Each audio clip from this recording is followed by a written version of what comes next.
એક સાધુ, એક સંન્યાસી અને બધા વ્યક્તિઓને હાજર રાખીને કહું છું કે હિન્દુ પરિવારમાં હવેથી ઓછામાં ઓછા 3 સંતાનોનો સંકલ્પ લઈને એના જ લગ્ન કરવા.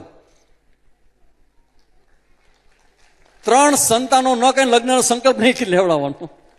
તમને ખબર છે કેવડા મોટા પ્રોબ્લેમમાં હમણાં નરેન્દ્રભાઈ એક જગ્યાએ એની સભામાં વાત કરી હતી કે બાયોગ્રાફી આખી જે ચેન્જ થાય છે આપણી ડેમોગ્રાફી, શું કે શબ્દ વાપરે છે ડેમોગ્રાફી, એટલે એક જગ્યાએ સંખ્યા વધી જાય, એક જગ્યાએ ઘટી જાય, તેનો ઉપાય આપણે બધાએ કરવાનો છે. અને આપણે ગોતી કાઢ્યો છે. આપણો ઉપાય એવો છે કે એક માત્ર શરૂ કરવામાં આવે, દરેક હિન્દુ પરિવારની અંદર 3 સંતાન. કેમ કે તમે જો એક જ સંતાન થાય તો એ યુદ્ધ કરવા માટે જશે એ છોકરો કોઈની સેવા કરવા માટે જશે? રાષ્ટ્રીય સ્વયંસેવક સંઘમાં સેવા કરવી હોય, કોઈ પણ જગ્યાએ સેવા કરવી હોય તો એના ભાઈ બહેન તો હોવા જોઈએ. ઇવન અમારા સંન્યાસમાં એવું છે. અમારા ગુરુજી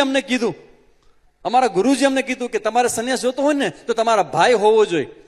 આજે આ જે ભાઈના લગ્ન પ્રસંગે બધા મહાત્માને ગિફ્ટ આપી, એમ પૂર્વાશ્રમમાં મારા નાના ભાઈ થાય એ હતા ને, એટલે મને મારા ગુરુજીએ દીક્ષા આપી કે તમારે પરંપરા ચાલવી જોઈએ. અમારા ગુરુજીના મનમાં, સંન્યાસીના મનમાં એ છે કે પરંપરા ઉપર તાળું ન લાગવું જોઈએ.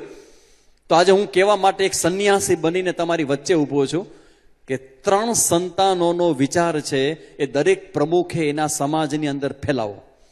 ધ્યાન રાખજો, તમે શરૂ કરો, વિચારો ફેલાવો અને સાધુના શબ્દો પર વિશ્વાસ રાખો. એ પરમ સત્તા અને શક્તિ કામ કરશે. તમે બધા નિમિત્ત બનો. આખો પર્વત ભગવાને એની ટચલી આંગળીમાં ઉપાડ્યો હતો. તમારે વેલા ખાલી એમાં આ લાકડી જ અડાડવાની છે. તો એ રીતે ઓછામાં ઓછા 3 સંતાનોનો વિચાર છે એ તમારા સમાજમાં ફેલાવો.